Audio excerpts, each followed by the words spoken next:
I do think they're charging this much for little content because, well, it's a low player count. A lot of people are not playing the game. They're not making that much money. And it's also a live service, unfortunately. So they're going to start charging us to play certain game modes now. It is what it is. And matches. I think they're going to charge us for matches now. Ooh, I see it happening. I think it's definitely going to happen. It's honestly, most definitely going to happen. I'll pay for it too. I'll pay for it. Yeah. Again, because I'm just trying to support them at this point. But I got an issue with that though. All right. Like they're taking advantage of us. Oh, sorry. Paying for matches is like, bro, what are y'all doing? I get it though. Like it's a revenue based thing, but now you're separating people with the match type. And then, like, what are they going to do? You're just going to be matching the 5 people that are playing with the DLC online with the same match type? Because that's another issue, too, that nobody seems to be talking about. Yeah, man, I also get it. Because, like, we're not 3-year-old children. It's obvious that this shit's for money. But, like, that's super disrespectful if they go that far to sell us match types. Like, they're basically slapping us in the face and telling us, oh, like this. Like this, you know, say I like it, say I love it, say you're my bitch. That's basically what they're saying at that point. Like, I'm done, dude. If that happens, I'll just watch you guys. I'll, promote your guys' stuff. Yeah, Parsec. But I'm not. No, man. No, I'll buy it. I'm buying the matches if they drop them. Oh my god. Come on, man. I got to, man. Got to support it, man. I want to see them win, which I don't know. It's like $199. I'll pay for them. Nah, that's not going to happen. But Kenny Baum in the chat says WWE 2K sells us matches every year because that's the only difference in each game. Hey, he's right. But yeah, Kenny Baum said that. UTV, what do you got to say about it? What would make me come back to the game and play it for a long period of time? Well, like, what would have made you feel like season 2 was complete?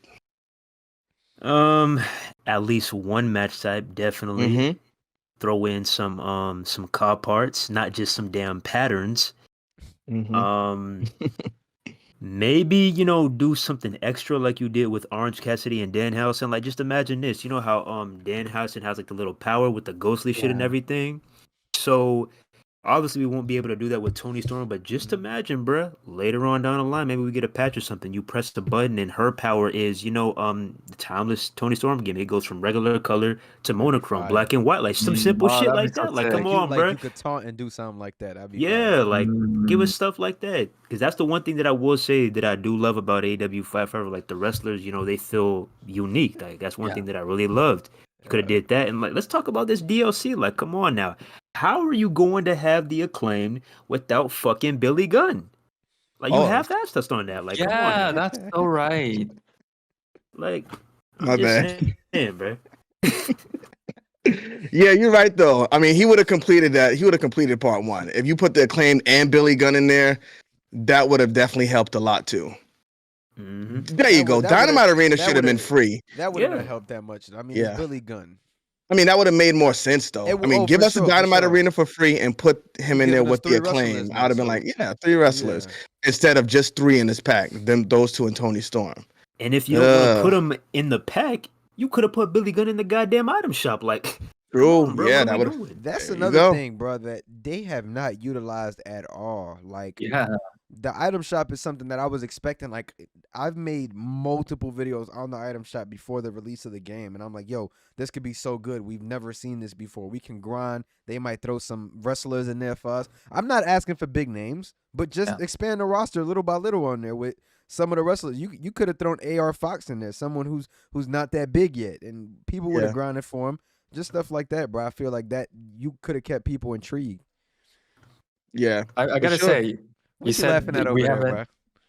What you laughing at over there? Oh no, there's some crazy stuff going on in the chat. We got Riley trying to riz up WAP. I'm saying, Riley, y'all gotta relax in the chat, man. Y'all like Riley trying to get busy this evening. Whoa. Yeah, WAP baby, you gotta relax. Yeah, but I want to make a point, Brian. Like you said, we haven't seen something like this before. That would have been the case, but actually we did see something like all the way back in the WWE SmackDown. Here Comes the Pain or stuff like that. There used to be shops. Okay. Now They go ahead used to though. Go make ahead. shops, and it was the same ordeal. The game was offline, and like you play season mode once or twice, and you basically unlocked everything. AEW Fight Forever is the same. You play it for a bunch of just small amount of time, you can unlock everything very easily. But like you said, this could have been something very unique. And SmackDown Comes to Pain is 2003. There's basically no internet, no nothing, no online mode. So for the time, it made sense. Here, like there was so much innovation, so many cool things you could have done, and to your point, they just sat down and nothing.